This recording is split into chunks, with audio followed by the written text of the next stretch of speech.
الشيطان اللعين الرجيم. بسم الله الرحمن الرحيم.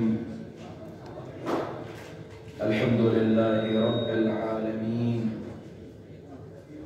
والحمد لله الذي نور قلوبنا بمحبة علوية، والحمد لله الذي جعلنا من المتمسكين بولاية المرتضوية، والحمد لله الذي فرض مودته على العربية والعجمية وعلى مبلغ رسالاته الإلهية سيدنا ومولانا ومولى الثقلين جد الحسن والحسين أبي القاسم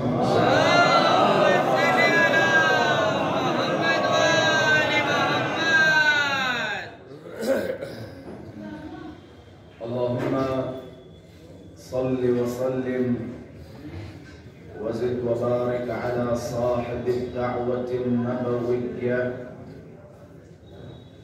والصولة الحيدرية والعصمة الفاطمية والحلم الحسنية والشجاعة الحسينية والعبادة السجادية والمعاصر الباقرية والآثار الجعفرية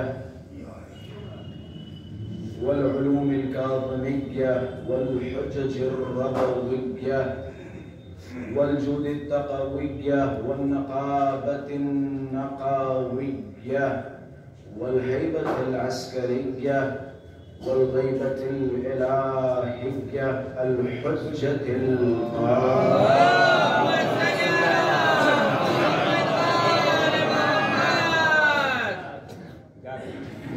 اللهم عجل لوليك الفرج والعافية والنصر واجعلنا من أعوانه وأنصاره. أما بعد فقد قال الله تبارك وتعالى في محكم كتابه ومتقن خطابه. بسم الله الرحمن الرحيم. بقية الله خير لكم إن كنتم مؤمنين. صدق الله العلي العظيم.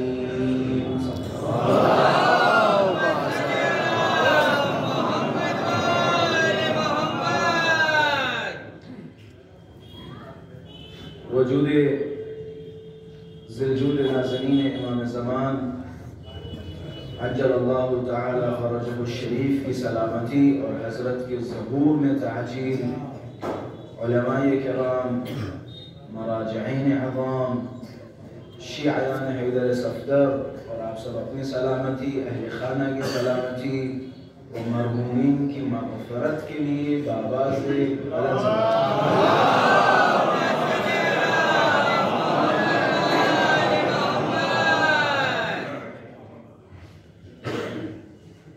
قرآن مجید کی ایک مشہور معروف آیت کی تلاوت کا شرف حاصل کیا، لیکن ظاہر ہے بانیان مجلس کی طرف سے بھی کچھ حکم ہیں اور میرے خیال سے ایصال ثواب کی مجلس کا تقاضا بھی ہے۔ مرنے والے سے ہم بھی محبت کرتے ہیں، آپ بھی محبت کرتے ہیں۔ کچھ مرنے والے ایسے ہوتے ہیں جن سے کچھ کو بڑی شدید محبت ہوتی ہے۔ مثال کے طور پہ دنیا سے جانے والا اگر باپ ہوتا ہے تو ظاہر سی بات ہے جتنی محبت بیٹے کے دل میں ہوگی اتنی محبت کسی اور رشتہ دار کے دل میں تو نہیں ہو سکتی، اور یہی وجہ ہے ایک صلوات پڑھے محمد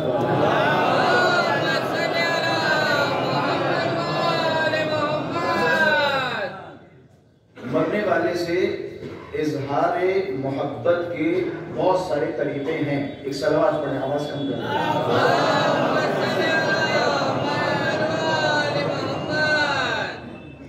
مرنے والا جب اس دنیا سے چلا جاتا ہے تو باقی رہنے والوں میں سے اگر بیٹا ہے, بیوی ہے, بھائی ہے, بیٹیاں ہیں, تو ظاہر سی بات ہے کیونکہ وہ مرنے والے سے محبت کرتے ہیں تو لہٰذا اس محبت کا اظہار بھی کرتے ہیں اپنے اپنے طریقے سے. مثال کے طور پہ جب کوئی تعزیت کے لیے گھر پہ تشریف لایا تو ہم نے اپنے طرف سے اپنے انداز میں اسے بتانے کی یہ کوشش کی کہ ہمیں مرنے والے سے بڑی محبت تھی. مثال کے طور پہ ہم نے اپنی قربت بتائی. آپ کو نہیں پتا جناب, یہ جو مرنے والے حضرت مرحوم تھے بڑے قریبی تھے, ہماری لمبی لمبی راتوں میں باتیں ہوا کرتی تھیں, کہیں بھی جاتے تھے ہمیں یاد کیا کرتے تھے. یہ دیکھو آخری وائس میسج ان کا پڑا ہوا ہے تاکہ سامنے والے کو یہ احساس کروا سکیں کہ دیکھو مرنے والے سے ہمارے روابط بڑے اچھے ہیں اور مرنے والے کے لیے ہمارے دل میں محبت بہت زیادہ ہے. اسی طرح اگرچہ بیٹا نالائق ہی کیوں نہ ہو, لیکن جب 4 آدمیوں کو دیکھے گا تو 4 آدمیوں کو دیکھنے کے بعد چیخ چیخ کے اور چلا چلا کے رونے لگے گا اور اپنے اس رونے کے ذریعے یہ ثابت کرے گا کہ جناب والا فلاں مرحوم حضرت والد سے میری محبت بہت زیادہ ہے. میں جملے کو یہیں پہ روک کے, ٹھیک ہے, سب سے ایک آسان اور بارز طریقہ اگر محبت کو ثابت کرنے کا ہے تو وہ ہے ہمارا گریہ. ہم دیکھتے ہیں جو مرنے والے پہ زیادہ روتا ہے ہم یہی سمجھتے ہیں کہ اس رونے والے کو مرنے والے سے بڑی محبت تھی. یہ دیکھو بیچارہ کتنا رو رہا ہے, روز و شب مرنے والے پہ رو رہا ہے. جو جتنا روتا ہے ہم یہ سمجھتے ہیں کہ وہ اتنی ہی محبت مرنے والے سے کرتا ہے. یہ ہم سمجھتے ہیں اور ظاہر سی بات ہے رونا فطری مسئلہ ہے اور فطرت پہ کوئی کنٹرول نہیں ہے. آپ رو سکتے ہیں, کوئی حرج نہیں ہے. بس شریعت کے کچھ قوانین ہیں کہ جن قوانین کو فالو کرنا ہماری اور آپ کی ذمہ داری ہے. میں چھوٹا سا مقدمہ بیان کر رہا ہوں ایصال ثواب کی مجلس کو سمجھانے کا. روتے ہیں, رونا ضروری ہے, آپ روئیے, لیکن سوال بس یہی سے میں اپنی مجلس کا آغاز کر رہا ہوں. سوال آپ سے, ہمیں بھی مرنا ہے, آپ کو بھی مرنا ہے. سوال آپ سے, کیا ہمارا رونا قبر میں مردے کے لیے کسی طرح باعث ثواب یا باعث سکون ہے؟ یہ سوال ہے اور میرے خیال سے یہی سے مجلس کا آغاز ہے. رونا انسانی فطرت کا تقاضا ہے اور اسی رونے کے ذریعے ہم ثابت کرتے ہیں کہ جناب والا ہم مرحوم سے بڑی محبت کرتے ہیں. سوال یہ ہے کیا رونا قبر میں مرحوم کے لیے کسی طرح کا باعث ثواب یا کسی طرح کا سکون مہیا کر سکتا ہے؟ جواب آئے گا نہیں. رونے سے مرحوم کو کیا فائدہ؟ آپ اپنے دل کے سکون کے لیے رو رہے ہیں, آپ اپنے آپ کو سمجھانے کے لیے رو رہے ہیں, وگرنہ مردے کو اس کا کیا فائدہ؟ بھائی ظاہر سی بات ہے اب محبت اسی کی دیکھی جائے گی یا مانی جائے گی جو مرنے کے بعد قبر میں لیٹے اس مرحوم کو فائدہ پہنچائے. اس سے کوئی فائدہ ہے نہیں جو فائدہ پہنچائے. اب دیکھیں رسول گرامی نے ایک قاعدہ بتایا اور اسی قاعدے کے تحت آپ معاشرے میں جا کے پہچانیے گا کہ کون صاحب حضرت مردے سے یا حضرت مرحوم سے زیادہ محبت کرتے ہیں. رسول گرامی نے ایک پیمانہ بتایا, تم اپنے مردوں کو یاد کرتے ہو نا, ہمارے والد صاحب چلے گئے آسمان ہم پہ ٹوٹ پڑا, والد صاحب چلے گئے زمین پھٹ گئی, والد صاحب سے بڑی محبتیں تھیں, بڑے اچھے آدمی تھے, راتوں میں بڑے قصے سنایا کرتے تھے. ہم ہزار قصے اور کہانی کے ذریعے جو محبت ثابت نہیں کر سکتے, رسول گرامی نے ایک قاعدہ بتایا, اگر اس قاعدے پہ عمل کرتے رہے تو تم سے زیادہ محبت کرنے والا کوئی نہ ہوگا. حضرت قاعدہ کیا ہے؟ حضرت نے فرمایا سنو, اذکروا موتاکم بالخیر, اگر تم مردوں سے محبت کرتے ہو تو اپنے مردوں کو خیر و خیرات سے یاد کرو.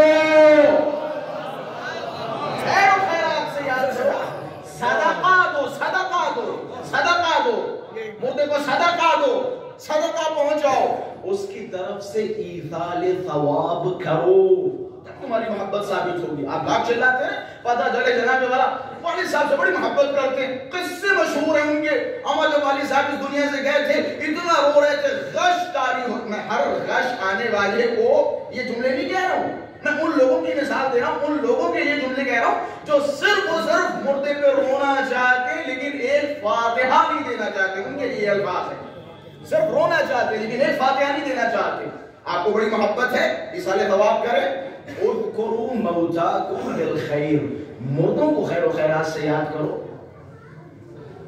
قرآن کے ذریعے یاد کرو، 2 رکعت نماز کے ذریعے یاد کرو، صدقات و خیرات کے ذریعے یاد کرو۔ میں اکثر یہ جملات کہتا رہتا ہوں، ظاہر ہے ایصال ثواب کی مجلس سے بار بار میں یہ جملہ یاد دلا رہا ہوں کیونکہ ظاہر سی بات ہے مجھ سے بہت سارے لوگوں کی فضائل سننے کی توقعات ہوتی ہیں، تو میں بھی مسلسل مولا کے کرم و نوازش سے مسلسل فضائل پڑھتا رہتا ہوں، لیکن یہ جو کچھ ہمیں موقع ملتے ہیں جہاں دوسرے بھی کچھ باتیں پہنچانے کا ایک میرے خیال سے بہتر پلیٹ فارم ہوتا ہے، اور ظاہر سی بات ہے اہل بیت اطہار نے ہمیں بار بار تنبیہ دی، یہ سمجھے ہمارا شانہ پکڑ کے ہمیں جھنجھلایا کہ یاد رکھو موت کو فراموش نہ کرنا۔ اگر دنیا کی تمام چیزیں تمہارے ذہنوں پہ غالب آ جائیں تو موت کو یاد کر لو، انشاءاللہ وہ تمام چیزوں کی غلبت کم ہو جائے گی۔ خلاصہ اذکروا موتاکم بالخیر، اپنے مردوں کو خیر و خیرات سے یاد کرو۔ بس یہاں سے میں تھوڑا سا آپ کا ماحول بدلنے کی کوشش کروں گا، شاید اگر میرے خیال سے 2-4 بھی اس مجلس سے اٹھ کے گئے اور ان کا ہاتھ ان کے سینے پہ ہو اور فکر موت کی طرف ہو تو میں سمجھوں گا کامیاب ہو گیا۔ ہمیں یہ معلوم ہونا چاہیے زندگی میں ہمارا احتیاج کم ہے، میں جو آپ کا محتاج ہوں یا آپ میرے محتاج ہیں، بیٹا باپ کا محتاج ہے یا باپ بیٹے کا محتاج ہے، یہ احتیاج یا یہ ضرورت مرنے کے بعد والی ضرورت کے مقابلے میں بہت چھوٹی ضرورت ہے۔ کیا چھوٹی ضرورت ہے؟ مثال کے طور پہ بیٹے کو بہت ساری چیزوں کی ضرورت ہوتی ہے اپنے والد سے، مثال کے طور پہ پاکٹ منی کی ضرورت ہوتی ہے اور بہت ساری چیزوں کی ضرورت ہوتی ہے، ایجوکیشن کے لیے والد صاحب انویسٹ کرتے ہیں، یہ ساری ضروریات ایک بیٹے کی باپ سے ہوتی ہے، لیکن مرنے کے بعد کی ضرورت اس بیٹے کی باپ سے اس ضرورت سے زیادہ کہیں اہم تر ہے۔ اور یہ میں معنوی اعتبار سے اس کی اہمیت نہیں بیان کر رہا ہوں، معنوی اعتبار سے نہیں، حقیقی اعتبار سے بیان کر رہا ہوں، اس کی وجہ میں بتاؤں۔ مثال کے طور پہ میں نے فخری صاحب کے ساتھ جسارت کی، فرض کرے فخری صاحب کے ساتھ جسارت کی، میں زندہ ہوں، اللہ نے مجھے 2-4 گھنٹے کی اور مہلت دی ہے، 1 دن کی اور مہلت دی ہے، 2 دن کی اور مہلت دی ہے، 1 ہفتے کی اور مہلت دی ہے، 1 سال کی مہلت دی ہے، میرے پاس ٹائم ہے یا نہیں معافی مانگنے کے لیے؟ میں آپ کی ضرورت مردے کی زندوں کی بنسبت ضرورت کیا ہے؟ وہ جو مرحوم زندہ تھا اس وقت اس کی ضرورت آپ کے بقول یا آپ کے لیے کم تھی، وہ آپ کا محتاج کم تھا، لیکن مرنے کے بعد وہ آپ کا محتاج زیادہ ہو جائے گا۔ انشاءاللہ جب میں مثال دوں گا تو بات بچوں کے لیے بھی واضح ہو جائے گی، کیونکہ میں زندہ ہوں، میں معافی مانگ سکتا ہوں، اگر میں نے نماز قضا کی تو میں ادا کر سکتا ہوں، روزے قضا کیے تو ادا کر سکتا ہوں، اگر کسی طرح کی کوئی کوتاہی کی تو اس کے لیے معافی مانگ سکتا ہوں، لیکن مرنے کے بعد یہ جو چیپٹر ہوتا ہے مردے کے لیے کلوز ہو جاتا ہے۔ اب جو کچھ خامیاں ہوتی ہے وہ مردہ قبر سے زندوں کی طرف دیتا ہے، کاش یہ کچھ کرے اور ہم تک پہنچے۔ ان کا احتیاج مرنے کے بعد زیادہ ہو جاتا ہے۔ اب میں سمجھاؤں، یقیناً جن کے دلوں میں قبر کا خوف اور ڈر ہوگا، یہ رسول گرامی کے الفاظ شاید ان کی آنکھوں سے آنسو بھی نکال سکے۔ رسول گرامی اصحاب کرام کے درمیان تشریف فرما تھے، تمام صحابہ رسول گرامی کے ارد گرد رسول کو گھیرے ہوئے بیٹھے تھے۔ حضرت نے فرمایا تمہیں نہیں پتا تمہارے مردوں کی حالت کیا ہے، یہ جو تم فلاں قبرستان میں مردے کو چھوڑ کے آئے ہو تمہیں نہیں پتا اس مردے کی اس قبر میں حالت کیا ہے۔ حضرت نے فرمایا اگر تمہیں تمہارے مردے کی حالت کا علم ہو جائے تو تم خون کے آنسو مردے کی غربت و تنہائی پہ بہاؤ گے، مردے کی غربت پہ، مردے کی غربت پہ۔ قبر سکون ہے، ہم سے بھی بعض اوقات کہنے لگے قبلہ سکون تو بس ایک ہی جگہ ہے. میں نے کہا کہ قبر میں. اور یہ جملہ ماشاءاللہ سے ہر انسان کی زبان پہ ہوتا ہے. بھائی سکون قبر میں ان لوگوں کے لیے ہے کہ جنہوں نے اپنی زندگی اطاعت پروردگار میں گزاری. ہر کسی کے لیے سکون نہیں ہے. سکون نہیں ہے. بڑے مراحل سخت ہیں, سخت مراحل ہیں. سکون نہیں ہے, سخت مراحل ہے. تمہیں تمہارے مردے کی حالت کا اندازہ ہو جائے تو تم خون کے آنسو رو گے. رسول کرام کی ظاہر سی بات ہے مردے کی حالت سے واقف ہے. صحابہ کرام نے پوچھا رسول اللہ بسم اللہ. رسول کرام نے فرمایا یہ جو تمہارے مردے ہیں, تمہارے مرحومین ہیں, انہیں پنجشنبہ, شب جمعہ یا یوم جمعہ ان کی روحوں کو آزاد کیا جاتا ہے. انہیں آزاد کیا جاتا ہے. اچھا یہ بھی اپنے دماغ میں کانسیپٹ نہ بنائیں کہ ہر روح کو شب جمعہ یا یوم جمعہ آزاد کیا جاتا ہے. اکارڈنگ ٹو عمل آزاد کیا جاتا ہے. جس کا جیسا عمل ہوگا اسے شب جمعہ. مثال کے طور پہ بعض روحیں ایسی ہیں جنہیں مہینے میں ایک بار چھٹی ملے گی. بعض روحیں ایسی ہیں جنہیں اعیاد پہ چھوڑا جائے گا. یہ میں روایات کے زمرے میں باتیں کر رہا ہوں. بعض روحیں ایسی ہیں جنہیں اعیاد پہ چھوڑا جاتا ہے, اعیاد عیدوں پہ چھوڑا جاتا ہے. تو پتہ یہ چلتا ہے اکارڈنگ ٹو عمل.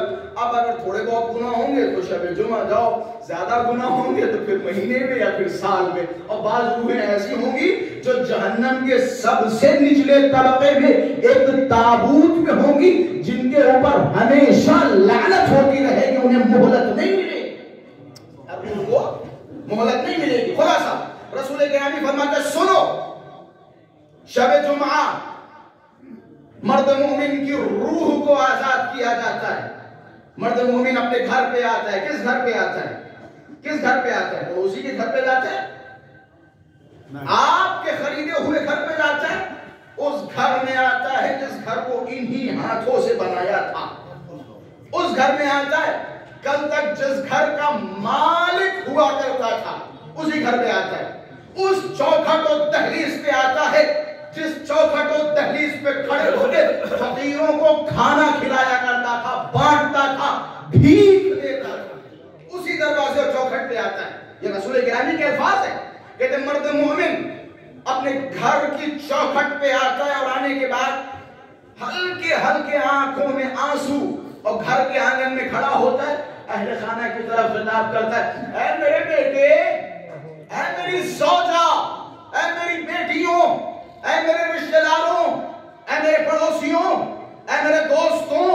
وہ دوست جن کے ساتھ راتیں گزارا کرتا تھا, وہ دوست جن کے ساتھ کھیل کود میں مصروف رہا کرتا تھا, وہ دوست جو دنیا میں ہمارے جگری ہوا کرتے تھے, کیا تمہارے درمیان کوئی ایسا ہے ایک خوراک کھانا دے دے, ایک لباس دے دے, ایک درہم دے دے. درہم یعنی کیا؟ یعنی 1 روپیہ دے دے. کس سے مانگ رہا ہے؟ کس سے مانگ رہا ہے؟ بیٹے, باپ, زوجہ, شوہر, دوست, بھائی, پڑوسی, نانا, دادا. کیا تمہارے درمیان کوئی ایسا ہے تو 1 روپیہ مجھے دے دے؟ اب آپ خود اپنے دلوں پہ ہاتھ رکھیں, دیکھیں اور مجھے بتائیں, کیا یہ جو شب جمعہ یا یوم جمعہ ایک فقیر لامرئی آپ کے دروازے پہ آتا ہے, ایک ایسا فقیر جو آپ کو دکھائی نہیں دیتا, کیا یہ فقیر ہر شب جمعہ یا روز جمعہ اپنا دامن بھر کے لے جاتا ہے؟ اب دیکھیں یہاں سے معاملات الٹے ہو رہے ہیں. مرد مومن کی روح گھر کے آنگن میں کھڑی ہو کے فریاد کرتی, کیا تمہارے درمیان کوئی ایسا نہیں ہے؟ میں پھر سے جملوں کو تکرار کر رہا ہوں, غور کریں کس دہلیز پہ آ رہا ہے. جس دہلیز کا مالک ہوا کرتا تھا. کل تک یہ گاڑیاں, یہ محل, یہ تجوریوں کی چابیاں اسی کی جیب میں ہوا کرتی تھی. آج وہی تجوری ہے, وہی محل ہے, لیکن وہاں جو کھڑا ہو کے تصرف کرتا تھا وہ خود اسی دہلیز پہ کھڑا ہو کے بھیک مانگ رہا ہے. یہ انسان کی اوقات و حیثیت ہے, یہ حیثیت ہے. کہتے مرد مومن کی روح جب بھیک مانگتی ہے, کہتے جب اسے بھیک نہیں ملتی, یہ سہنے خانہ میں کھڑا ہوتا ہے اور ایک جملہ کہتا ہے، اس سے کہا گیا باپ کا تذکرہ فرمائیے گا. میں باپ کی مظلومیت اور غربت بیان کر رہا ہوں. آپ نے اور ہم نے ہمیشہ سے سنا ماں کی بڑی سختیاں ہوتی ہیں، ماں بہت مشکلات سے ہمیں پالتی ہے، اور ماں کا ظاہر سی بات ہے احسان بہت زیادہ ہے، والدین سے زیادہ، والد سے زیادہ مشقتیں ماں کی ہیں. لیکن اس کا ہرگز یہ مطلب نہیں ہے کہ باپ کی مشقتیں خواتین کی بنسبت کم ہو. میرا ماننا ہے کہ بعض جگہوں پر والد کی پرسنالٹی یا والد کی مشقتیں ماں سے کہیں زیادہ ہوتی ہیں. میں وہ بیان کرنے کی کوشش کر رہا ہوں. کہتے جب اسے کچھ نہیں ملتا، ہمیں بھی مرنا ہے، سب کو مرنا ہے. کہتے گھر کے آنگن میں یہ مرد مومن کی روح کھڑی ہوتی ہے، اور کھڑے ہونے کے بعد ایک جملہ کہتے واہ، یہ مال و دولت، عزت و شہرت، یہ گاڑیاں، یہ کھیت، یہ ہریالیاں، یہ درخت، یہ باغات سب میرے. قبر میں حساب و کتاب و عذاب میں جھیل رہا ہوں، اسی مال و دولت سے عیش و آرام تم کر رہے ہو. حساب و کتاب و عذاب و ثواب میں جھیل رہا ہوں. ایک انسان حرام کیوں کماتا ہے؟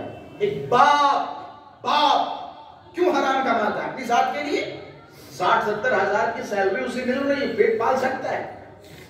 کیوں حرام کماتا ہے؟ انسان پوری زندگی تو دوسروں کے لیے حرام کماتا ہے. حرام کما رہا ہے کیوں؟ بیٹے کو فارچونر دلوا سکوں. حرام کما رہا ہے کس لیے؟ بیوی راضی ہو جائے. جس دن بیوی کو 10 تولہ میں سال کے طور پہ گولڈ لا کے دوں گا، بیوی راضی ہو جائے گی. کس کے لیے؟ وگرنہ باپ کے ارمان اور شوق بڑے کم ہوتے ہیں. صاحبان علم فہم تشریف فرما.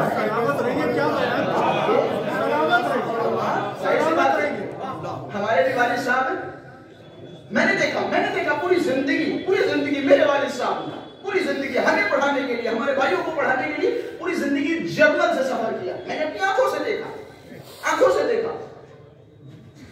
میں جانتا ہوں باپ کے ارمان بیٹوں کی بنسبت بڑے کم ہوتے ہیں. یہ جو بعض اوقات آپ نے دیکھا حرام کاموں میں ملوث ہو جاتے ہیں، یہ بعض حرام کمائیاں لاتے ہیں. کس لیے؟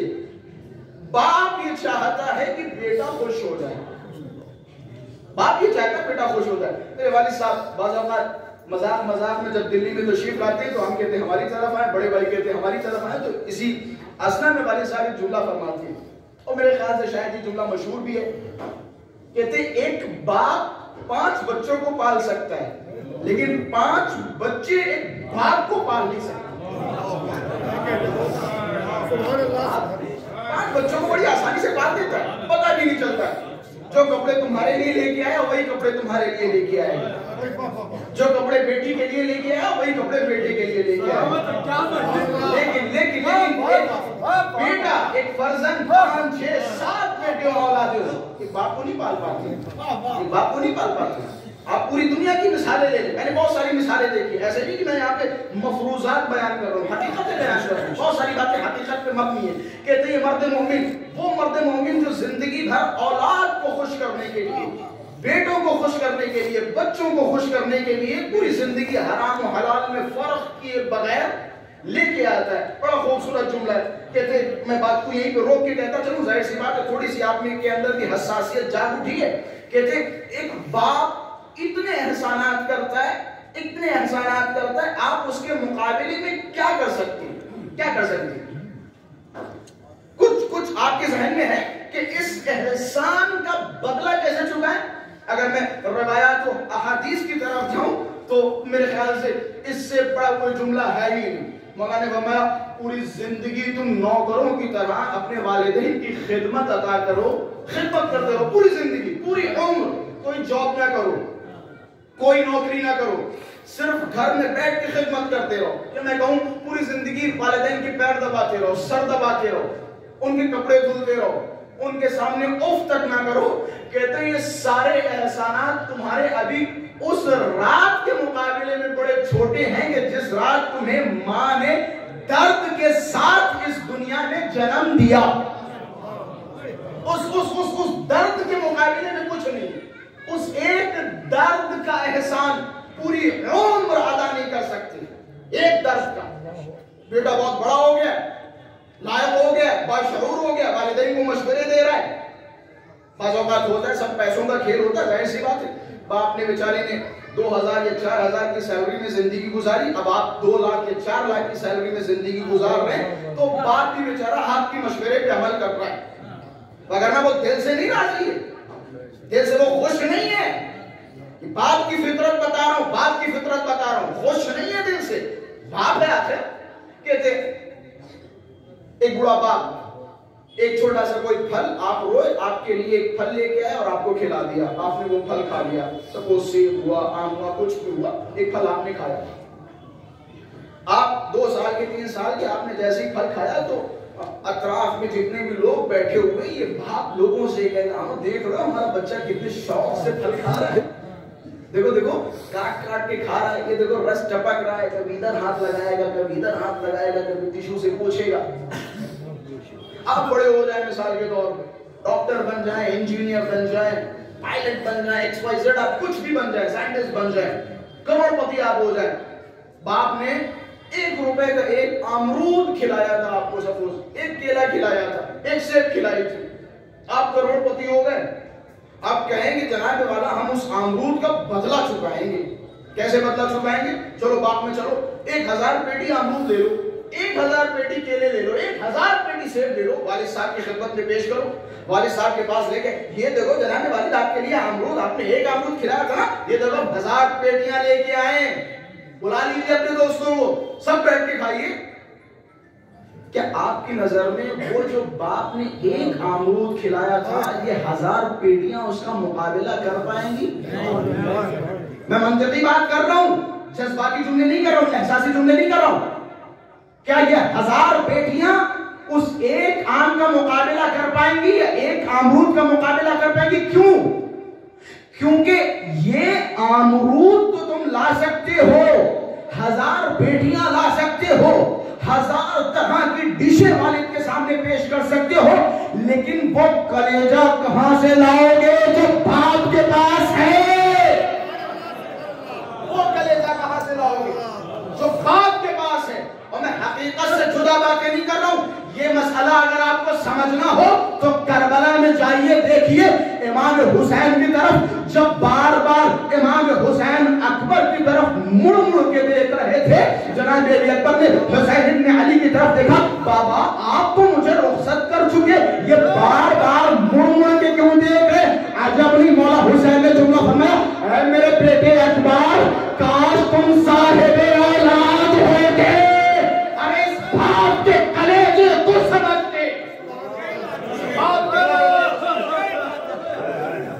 آپ سب کچھ لا سکتے ہیں, لیکن وہ باپ کے چہرے کی رونق, جب باپ نے آپ کو ایک امرود کھلایا تھا, وہ اس کے چہرے کی مسرت کہاں سے لے کے لاؤ گے؟ وہ کہاں سے کلیجہ لاؤ گے جو باپ کا وہ کلیجہ خوشی سے جھوم رہا تھا, جب ایک ایک پیس یا ایک ایک چھوٹے چھوٹے سے ذرات آپ حلق سے نیچے اتار رہے ہیں. باپ چیخے لگا رہا تھا, آج میرا بیٹا کھانے کے لائق ہو گیا, وہ کلیجہ کہاں سے لاؤ گے؟ وہ دل کہاں سے لاؤ گے؟ کہاں سے لاؤ گے دل؟ کہتے ہیں مرد مومن کی روح, بس میں حدیث مکمل کر رہا ہوں, مرد مومن کی روح صحن خانہ میں کھڑی ہوتی, اور کھڑے ہونے کے بعد کہتی, واہ یہ مال و دولت میرا, یہ کھیت میرے, یہ ہریالیاں میری, یہ باغیچے میرے, یہ پلاٹ میرے, یہ حویلیاں میری.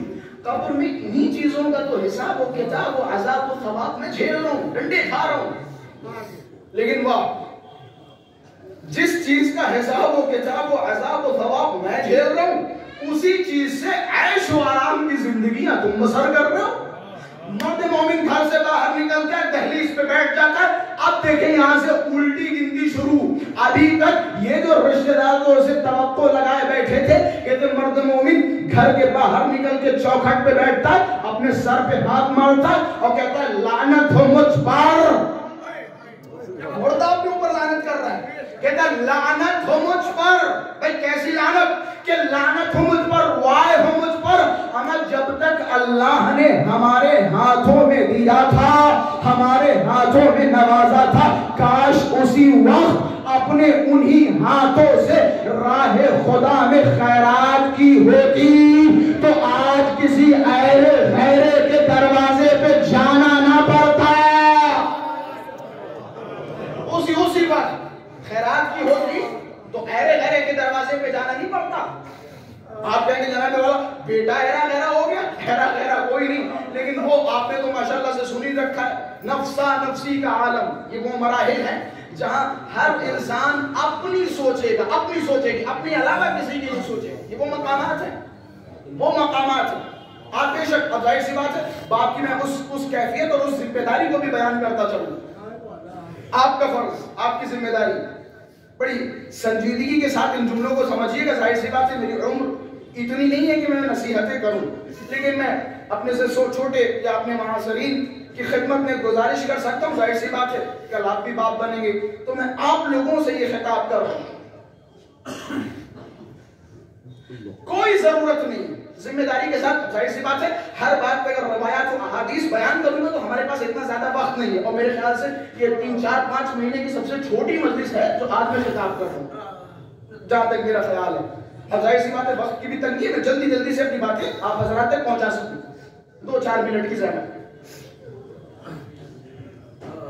ذمہ داری کے ساتھ الفاظ کہہ رہا ہوں. والدین کوئی ضرورت نہیں آپ اپنے واجبات چھوڑ کر اپنی اولاد یا رشتہ داروں کے لیے بڑی سمپتی چھوڑے.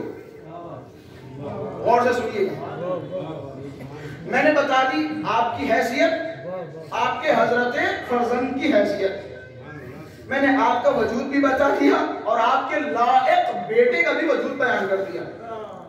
اور ماشاءاللہ سے معاشرے کی حقیقت ہے, قبرستان میں کھڑے ہو جائیے اور خود دیکھیے کتنے اور کون ہیں جو مردوں کے پاس آپ میری طرف توجہ کریں. کوئی مسئلہ نہیں, میں جلدی باتوں کو بیان کر رہا ہوں. قبرستان میں کھڑے ہو کے دیکھیے کتنے ایسے ہیں جو مرحومین کے پاس آ رہے ہیں اور مرحومین کے لیے کچھ لے کے آ رہے ہیں, سورہ فاتحہ کی تلاوت کر رہے ہیں. بہت سارے ایسے بھی ہیں, بہت سارے ایسے میرے خیال سے جنہیں ہو سکتا ہے اجداد کی قبروں کے نشان تک نہ پتا ہوں. یہ مفروضات نہیں بیان کر رہا ہوں, حقیقت ہے معاشرے کی. تو ہمارا اور آپ کا فریضہ کیا؟ ہمارا آپ کا فریضہ یہ ہے کہ اپنی اولاد کو ایجوکیشن اچھا دے. غور سے سنیے گا, ایجوکیشن اچھا دے, اچھا پڑھائے لکھائے. اور وہ کسی ایک دنیاوی یا سماجی انسان کے بڑے خوبصورت جملات ہیں, اگر آپ کچھ وراثت میں دینا چاہتے ہیں اپنی اولاد کو تو اسے لائق بنائے, کیونکہ اگر آپ کی اولاد لائق ہوگی تو ہر وہ چیز اچیو کر لے گی جو آپ نے اچیو نہیں کر پائی. لیکن اگر آپ نے ایجوکیشن یا علم اپنی اولاد کو میراث میں نہیں دیا, وہ نالائق رہا. اس کے ساتھ آپ 1000 کروڑ دے دیں, 200 بیگھہ دے دیں, 500 بیگھہ دے دیں, 1000 بیگھہ دے دیں, کیونکہ وہ نالائق ہے, لہذا وہ سارا کا سارا بیچ کے کھا جائے. تو بہترین میراث کیا ہے؟ ایجوکیشن. اب پتا چلے جناب والا آپ ماشاءاللہ سے 1 کروڑ کی سمپتی دے کے جا رہے ہیں اور حضرت نے خود اپنا حج نہ کیا ہو, خود خمس نہ نکالی. میرے سامنے کا ایک قصہ ہے, میں ظاہر سی بات ہے زیادہ ڈیٹیل میں نہیں بیان کروں گا, تو ہو سکتا ہے آپ لوگ کہیں نہ کہیں پہنچ جائیں, بہت دور گئے انشاءاللہ نہیں پہنچیں گے. ایک صاحب جنہوں نے اپنے بیٹے کو MBBS ڈاکٹر بنایا, 1 کروڑ روپیہ خرچ کیا, MBBS ڈاکٹر بن کے کمپلیٹ ہوا ماشاءاللہ سے, اسے پہلی سیلری ملی, کال کی مولانا پہلی سیلری ملی, کیا کرنا چاہیے؟ میں نے کہا بھائی تمہاری کمائی کا پہلا دن ہے, پہلی سیلری ہے, اگر آج ہی سے خمس نکال دو گے تو ہمیشہ تمہارے لیے خمس نکالنا بڑا ایزی رہے گا. انہوں نے خمس نکال دی. اب مجھے یہ بتائیے عقل مند باپ تھا یا بیٹا؟ تعریف تو باپ کی ہوگی نا, بھائی صاحب غربت میں 1 کروڑ لگا کے بیٹے کو پڑھایا. میں کہوں گا باپ بے وقوف تھا, بیٹا عقل مند. کاش میری باتوں کو سمجھ سکے. باپ بے وقوف ہے, بیٹا عقل مند. کیوں بھائی؟ اگر ایسا تھا تو آپ اپنے بیٹے سے جائے کہ کہیے کہ جناب ہم نے 1 کروڑ تمہاری ڈاکٹری پہ لگائے, 1 کروڑ کا خمس بنتا ہے 20 لاکھ روپے, چلو نکالو دو. بیٹا دے گا؟ آخرت کی تو باتیں چھوڑیے, دنیا کی میں مثالیں دے رہا ہوں. بیٹا دے گا آپ کا خمس؟ بیٹا کہے گا جناب والے آپ کا خمس آپ کی گردن پہ, ہمارا خمس ہماری گردن پہ, آپ نے کیوں نہیں نکالا؟ آپ کو نکالنا چاہیے تھا. اچھا ایسے حالات میں ممکن ہے 2 4 5 10 لوگوں کے سامنے آپ کی تعریف ہو, لیکن قبر میں جانے کے بعد وہی حال جو مرد مومن کی روح کا رسول گرامی نے بیان کیا نا، گھر کے آنگن میں کھڑے ہو کے بیٹے کے سامنے بھیک مانگیں گے، بیٹے کے سامنے بھیک مانگیں. میں کھلے الفاظ کہہ رہا ہوں.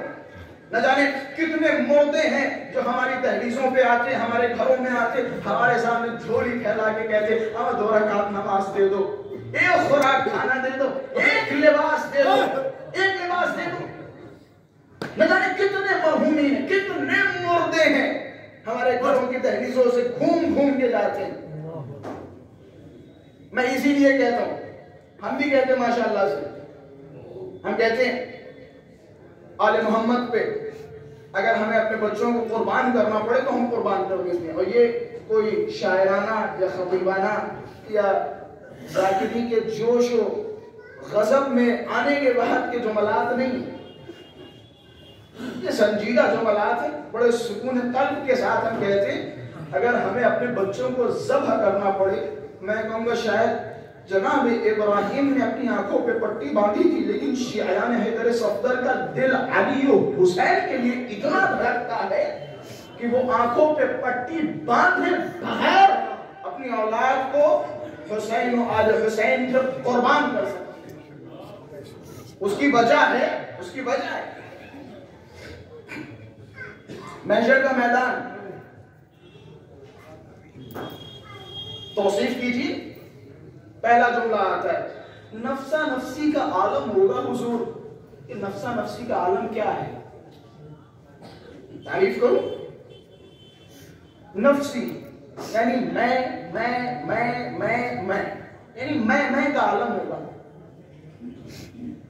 2 لوگ کھڑے ہوں گے، مثال کے طور پہ ایک کو جنت بھیجا جا رہا ہے، پہلے مجھے یہ عمل مجھے دے جا، مجھے کروا دیجیے، مولا سے مجھے ملوا دیجیے، میری شفاعت کروا دیجیے.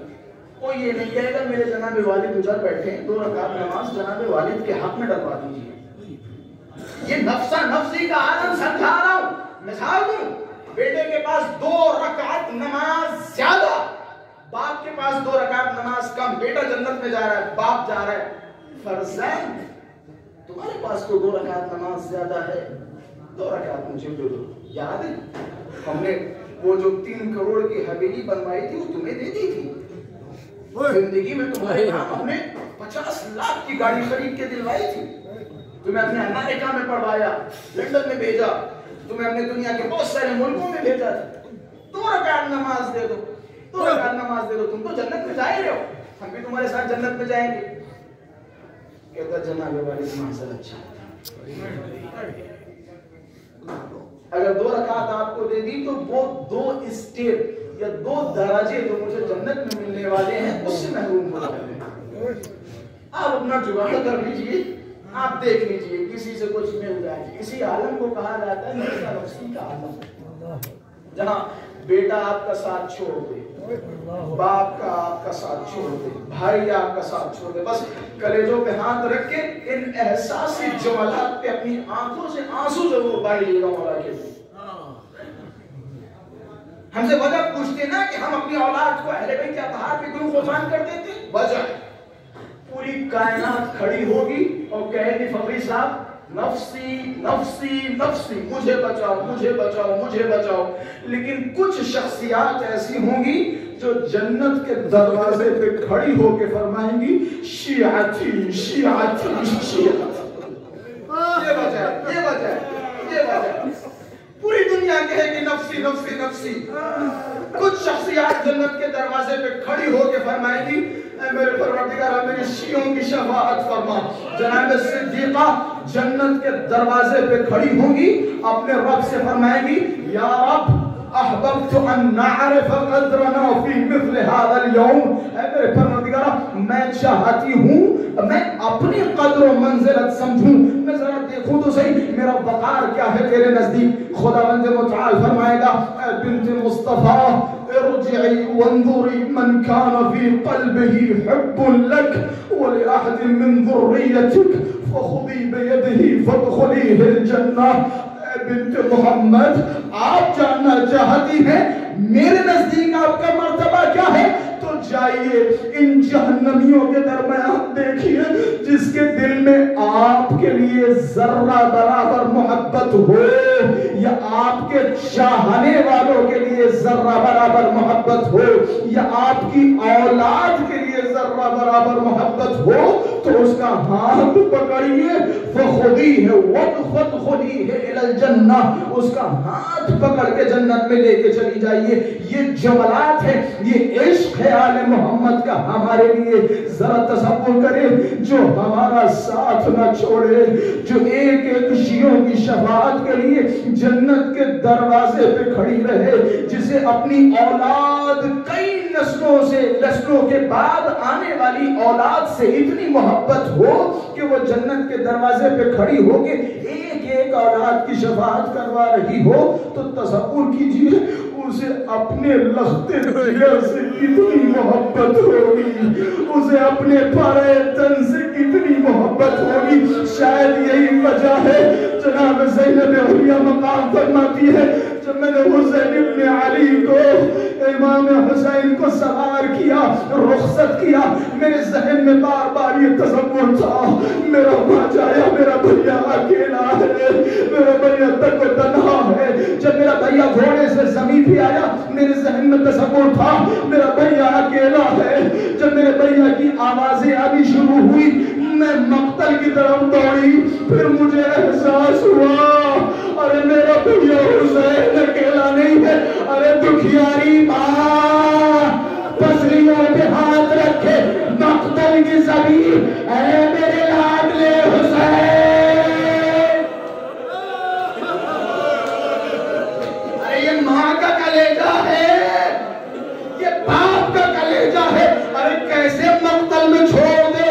اکبر جب گھوڑے سے گرے امام حسین اکبر کے لاشے پہ پہنچے، اکبر کو ہاتھوں پہ لیا۔ میں نے کہا تھا نا امام حسین پہ اظہار خستگی نہیں ظاہر ہوئی، خستگی کے آثار نہیں ظاہر ہوئے۔ امام حسین شجاع تھے، بہادر تھے، لیکن جب اکبر کے جنازے پہ پہنچے، اکبر کے جنازے پہ پرچی کی علی پہ ہاتھ رکھا، حسین کے ہاتھ کانپ رہے ہیں، کانپتے ہوئے ہاتھوں سے نجف کا رخ کیا۔ اے میرے بابا خیبر اکھاڑنا آسان ہے، لیکن جب بیٹے کے کلیجے سے پرچی بس میرے خط کی میں والدین کی محبت بتا رہا ہوں اولاد کے لیے، بس آخری جملہ، ارے شکستہ پہلو کے ساتھ مقتل میں ایک ماں ہے جو اپنے بالوں سے مقتل کی زمین صاف کر رہی۔ روایت کے جملے ہیں شمر نحس چھری حسین کی طرف بڑھا، حسین کے سینے پہ اپنے نحس گھٹنوں کو رکھا۔ حسین ابن علی نے تعصب کے ساتھ شمر کی طرف دیکھا کہ اے شمر تجھے اندازہ نہیں ہے، تو بہت اعلیٰ مقام پہ سوار ہو گیا۔ ارے یہ وہ جگہ ہے جہاں میرے نانا بوسا لیا کرتے تھے، اے شمر یہ وہ گردن ہے جہاں میرا بابا بوسے دیا کرتا تھا، میری ماں بوسے دیا کرتی تھی۔ آخری جملہ ماں کا تڑپنا دیکھیے، زینب علیہ مقام فرماتی ہے حسین ابن علی پہ جیسے جیسے خنجر چل رہا تھا، کربلا میں ایک دکھیاری ماں تڑپ رہی تھی، کروٹیں لے رہی تھی، حسین پہ خنجر چلا، لا الہ الا اللہ، دوسرا خنجر چلا، اشہد ان لا الہ الا اللہ، پھر خنجر چلا، اشہد ان محمد رسول اللہ، پھر خنجر چلا، انا للہ۔ اور جب یہ 12 ضربتیں لگی، ایک ماں آگے بڑھی، حسین کے کٹے ہوئے سر کو اپنے دامن میں لیا، اے شیر تیری ماں تیری عذاب میں بیٹھے، اور تو نے اس لخت جگر کو اس ماں سے چھین لیا، ماں کو دربار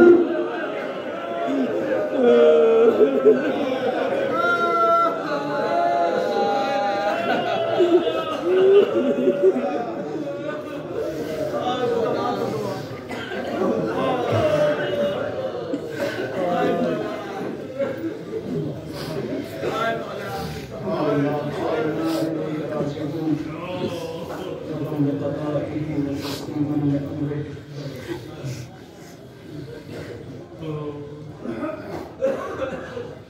اللهم عجل لوليك الفرج والعافية والنصر واجعلنا من أعوانه وأنصاره على رسول الله وسلم ورضي عمل اختصر عبادة قبول فرمائنا إمام زمانكم سرازي وخشوع فرمائنا إمام زمانك الزبور وتعجيل فرمائنا ہم سب کو مولا کے عوام انصار شما فرمائنا جس مرحوم کے رسالہ ثواب کے لیے مجلس پر گزار ہوئی پروردگار اس مجلس کا چھوٹا سے چھوٹا ثواب مرحوم کے نام اعمال میں منتقل فرمائے پروردگار اس مجلس عبداللہ الحسین حسین کے لیے جو آنکھوں سے آنسو نکلے ان آنسوؤں کے تصدق میں مرحوم کے تمام گناہان صغیرہ و کبیرہ کو معاف فرما مرحوم کے درجات بلند فرما حاجہ فرما بیت اطہار کی شفاعت نصیب فرما آپ ذرا سے گزارش ایک مرتبہ سورہ حمد تین مرتبہ سورہ اخلاص کی تلاوت فرما کر مرحوم محمد حیدر ابن مرحوم مولانا رفعت حسین صاحب کی روح کو وصال فرما. بسم اللہ الرحمن الرحیم.